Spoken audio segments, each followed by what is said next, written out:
Formula Brawl, a new event where you can win 15 KO star drops. And isn't it satisfying to have predicted it in advance? Of course, we're going to go over all of that. We'll see how you can win, what you need to predict, and that's for all the races. Obviously, I'll give you a few little details.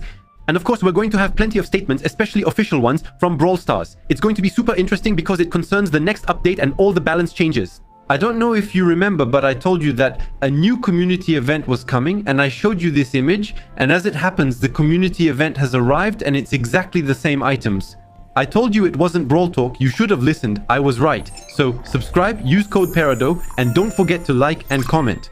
I think that deserves some credit. Making so many predictions isn't normal. Honestly, I had no prior knowledge, otherwise I would have prepared and released it with the event.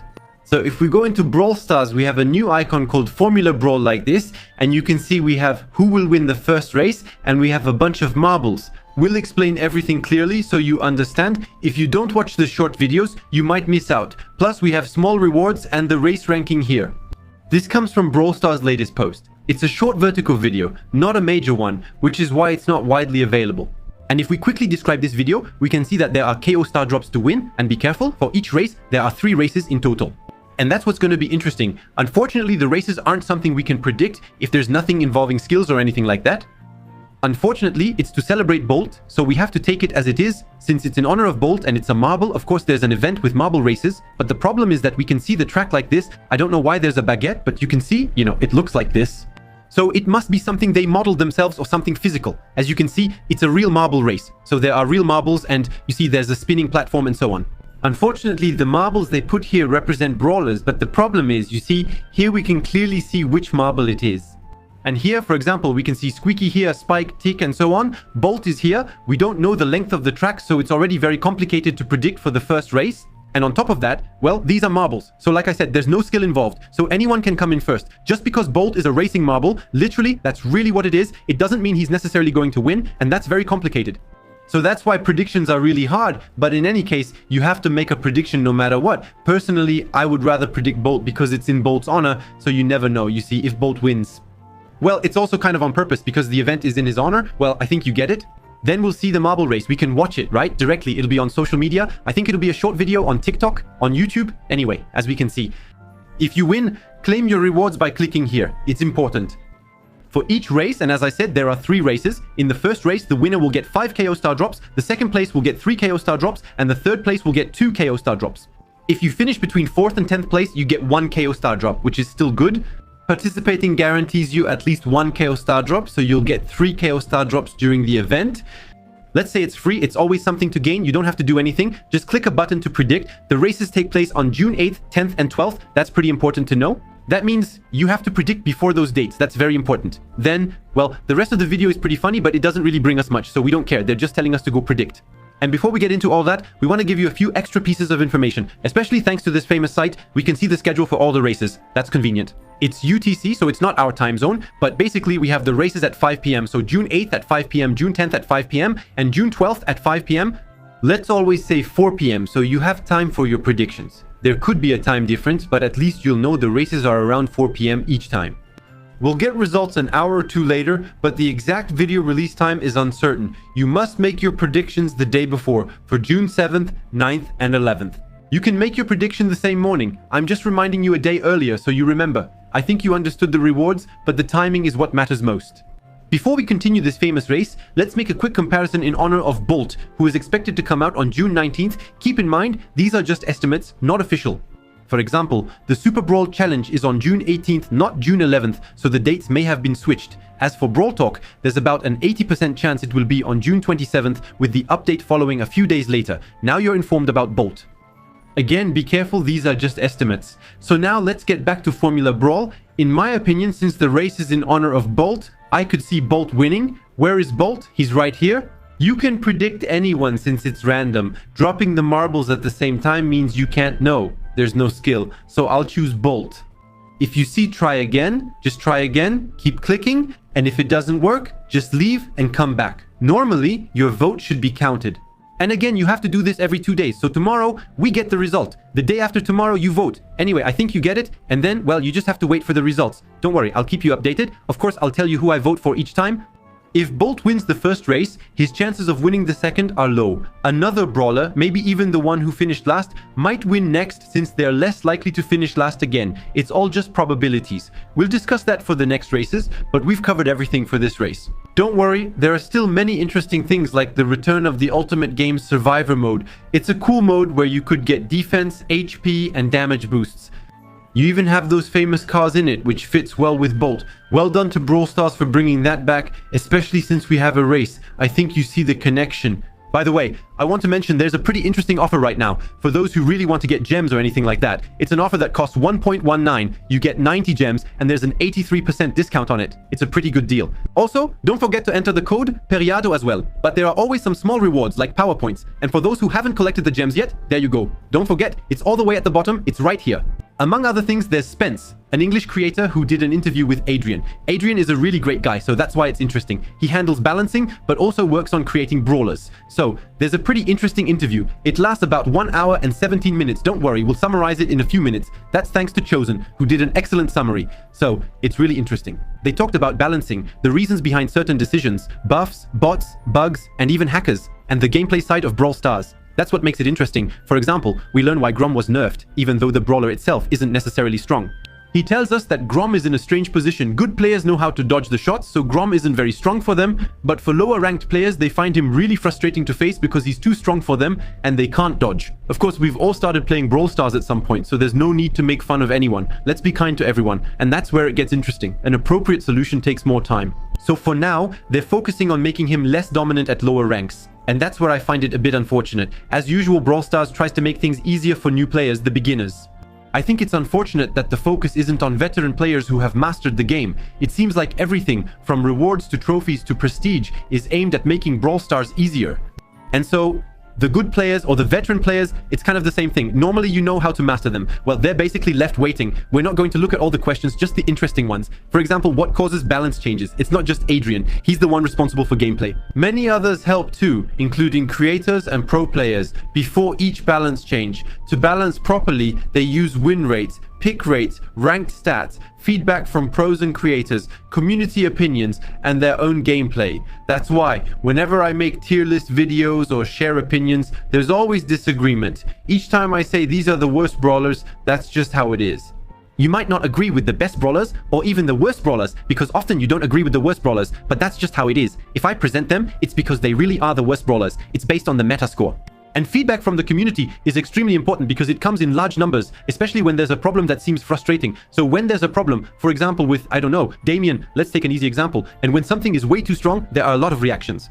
And that's how they balance the brawler. So the more feedback there is about a brawler, the more likely it is to get balanced. I found that interesting. We know that buffies are extremely strong right now, let's not kid ourselves, even since their release. And with the hypercharge buffies, you can see that the hypercharge lasts 2 seconds longer. So the brawler is even stronger for 2 more seconds. The idea is to make hypercharges less punishing. If you activate them without ammo, you'll still get more value if you use them correctly. However, this makes them less accessible to more players. Since you have 3 ammo and use them quickly, adding a 4th could help.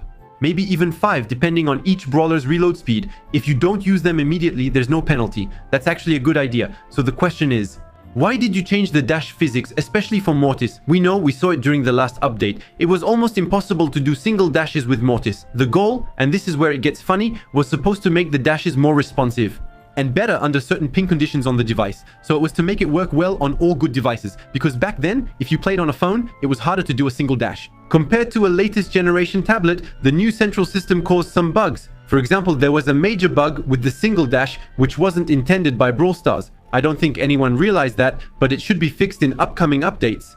And we can see they'll improve it in smaller steps. So it won't be a huge update, lots of small steps, in order to achieve what they want. Because a big update like the one they did causes too many bugs. In the future, you see those bots that we get in matches. They're saying bots will look better and be harder to notice, appearing more human-like. Currently, there aren't more bots than before, just some to fill the lobby. As you progress, there are fewer bots. Later, bots are meant to be stronger or at least match your level, and they'll adapt more. For instance, Corbax's balancing is quite interesting, because Corbax actually has balancing on his basic attack and not on the buffs, but it's the buffs that make him strong. Sometimes the brawler performs too well. Even without buffs, in that case you need to nerf the base brawler, and it makes more sense than blaming the new item directly. Yeah, it's a bit of a shame. Because Korbacks without the buffs, well, you're good, we agree, but it's not that strong. Why are there a lot more bugs now than before? Adrian said that Brawl Stars has very short update cycles for the amount of content they produce. Indeed, they have an update about every month or every 2 months, except sometimes they don't. But well, sometimes it's just a balance change. So they usually know about a lot of bugs before release, but they have to prioritize the most important fixes first. And unfortunately, there are bugs, and as a result, some of them have been around for a really long time. Because for them, at least, these aren't really serious bugs. They're not things that are super annoying, so they don't fix them. Again, it's a shame. Please just do more small updates in that case. That way, you can fix everything. Which brawlers are the hardest to balance? Carl and Charlie are the hardest brawlers to balance because of their mechanics and their projectiles. So I guess it's kind of the same for BA in my opinion. Even a small change in speed, size, damage, or the super can make them go from weak to super powerful. In fact, Charlie has been either extremely strong or extremely weak. For a long time, he was extremely weak.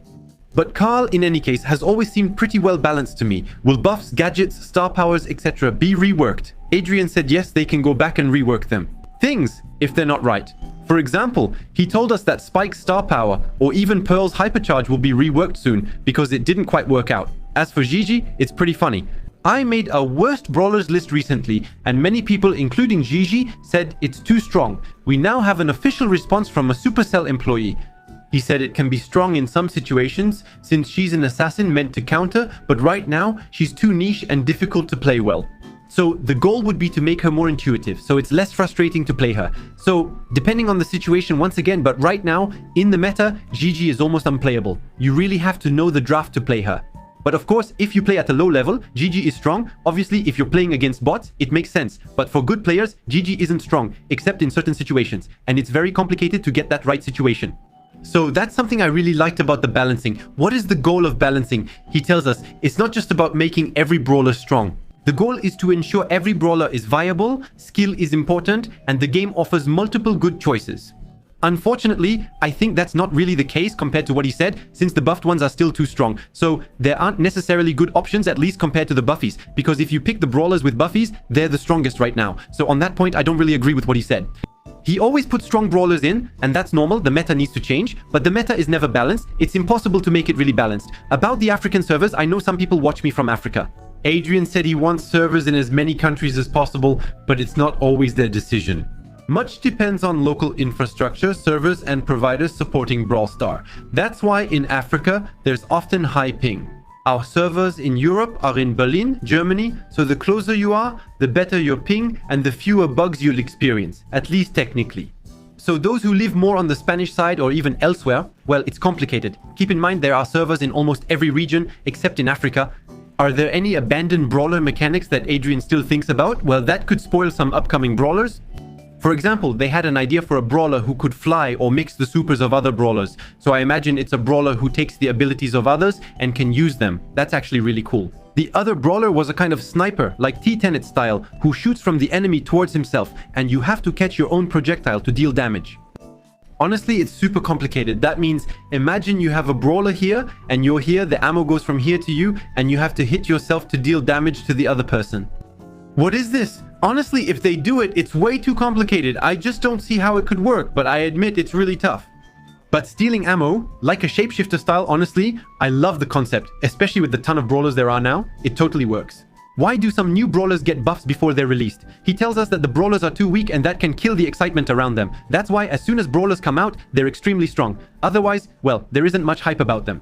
Identify core message, remove redundancy, shorten explanations, retain speaker's viewpoint, ensure proper names and events remain. They'd rather release a new brawler that's too strong than too weak, since a weak one kills hype and sales. I think making money matters to them, even if he didn't say it.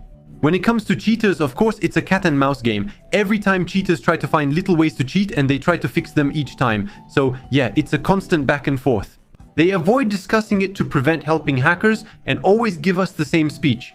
We know I've mentioned this. There's an update coming soon that should block hackers. The game will get anti-cheat, which currently isn't effective, as the existing anti-cheat is outdated and weak. Regarding win trading and what's happening for survivors, Adrian says that normal team matching in solo is frustrating, but it's also part of a strategy.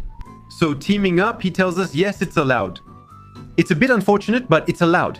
It's just a strategy. However, the problem is win trading. And win trading is when you agree on who will win the match. That's not teaming. Teaming is when people don't know each other. Win trading is when people who know each other intentionally target someone so that person loses, helping them get a better ranking and win. For example, he tells us, yeah, that's the real problem and it's kind of forbidden. Actually, it's not just kind of forbidden, it really is. And the kind of feedback Adrian wants, that's really important for balancing.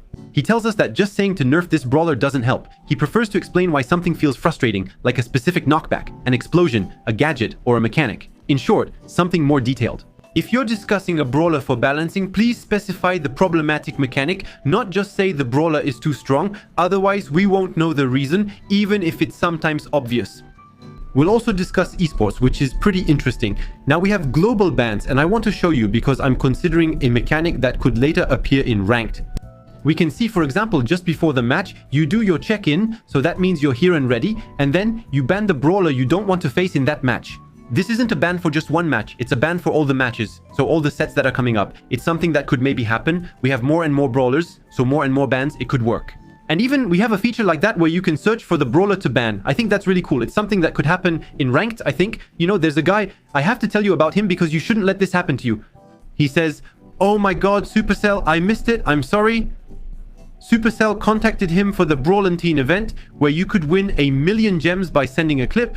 He was actually picked but never replied, only realizing it 4 months later. We don't know what will happen, but I'll update you if he gets a response. For now, Supercell hasn't replied, but I'll keep you posted. What happens if you won and you reply 4 months later? You never know. But imagine, you miss out on 1,000,000 gems. I think you'd be infinitely upset. A secret event is coming soon. So we agree we just had a community event, but a new event is coming. In this update, Supercell added 2 sprays. And you know, every time with sprays and emotes, we get a few little clues. And this shares a code name, Dark Market. That means it's kind of like the black market. So as if there was, for example, a shop and you had the back room, where it's even darker. That could be a clue for a mini event that might come in the near future. And I don't know if you noticed, yeah, it kind of looks like the Juju art style, especially this part. This one doesn't really, but it still looks like Juju's art style. It almost seems like there could be a Juju black market event. I'm not sure if you see the style, but it feels odd. Is there really a secret event coming? Maybe for the next Brawl Talk, they could be setting it up already. I believe it's possible. If we predict it again, that would be awesome. I saw something interesting. For example, you can see Lou's Super. This one, so Brazen Lou, it's much bigger than the new Lou's Super. So, is it a bug? Is it really a pay-to-lose skin? Honestly, no. And if you see people saying, yes, this skin is pay to lose, no, I see a lot of people getting upset because the area is much smaller. The truth is that's not it. Actually, when you use, for example, Lou's Super like this, you can see the area, it looks exactly like this. And when you use Brazen Lou, it's exactly the same area. Except that the Super is intentionally made bigger because there are a lot more effects. But you're not only frozen or affected in the small area you can see here. So no, the skin is not pay to lose.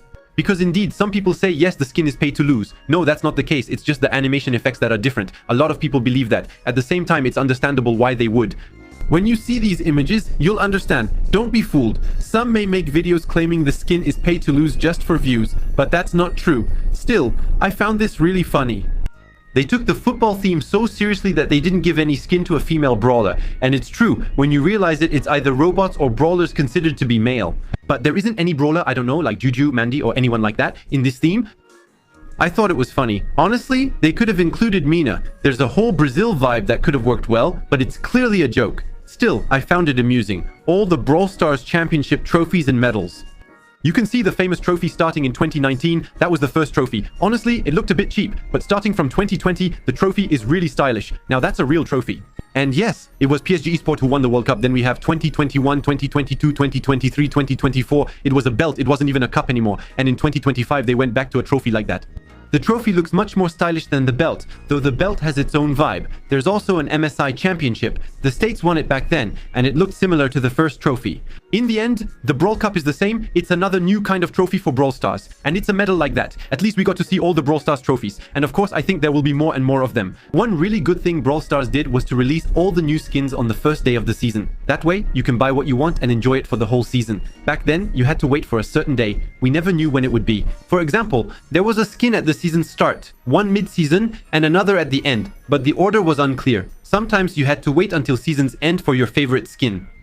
Now it's good. Everything is available, giving you options, and it lasts all season. That's a great addition. I also noticed something interesting about those skins. Even though the Adidas skins still don't mention when the license ends, the information icon is still the one for exclusive skins. So it's this one. That means these are limited time skins. On the other hand, if these were seasonal skins, you would see this icon, which means the skins would come back. For example, Angel in GDMO, and right now, there's actually a new one for Bubble. So it will probably come back a few times a year, maybe once a year. It's like the pirate skins.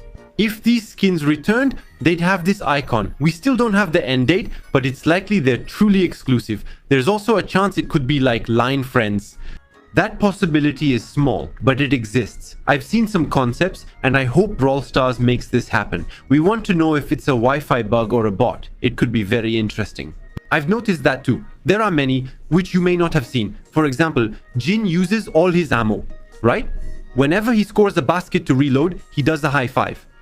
For example, you can see Jin's hand here, and this one is reloading. Once it reloads, boom, it does that little thing. I think nobody knew about it, and it's super interesting. Well, it's a small detail, but the small detail is really cool, honestly. It's really cool. Honestly, Brawl Stars thought about that. It's incredible. We agree, it doesn't change a lot, but I think it adds a bit of value to the skins. But those who are lucky, last time I said, yeah, I only saw people who got Phoenix Crow for free. Now, well, lucky them. It was once free, but you still need luck to get the legendary skin. I can't take you guys anymore. Let's wrap up with a little hacker. You can see a famous Crow like that. You can already see Crow dodging between Byron's two shots. Either it's real skill or it's just luck. And you can see, honestly, he's extremely skilled. To dodge like that, you really have to be good at the game, or you have a hack. And well, you can quickly realize that you can dodge, but not to that extent. At some point, you have to get hit by some shots. So here, of course, I take it it's a gadget. I mean, thankfully. But yes, honestly, if you see moves like that, it's not just because he's good. No, really, it's a hack.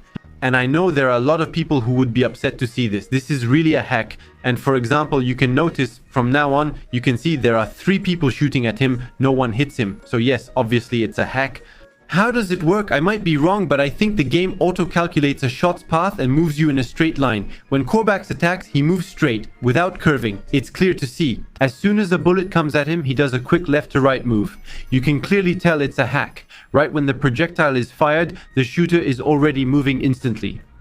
Yeah, there's no reaction time. Hope you enjoyed the video. Good luck with the famous challenge. Hope you all succeed and bot finishes first if you're listening. Bye and see you next time.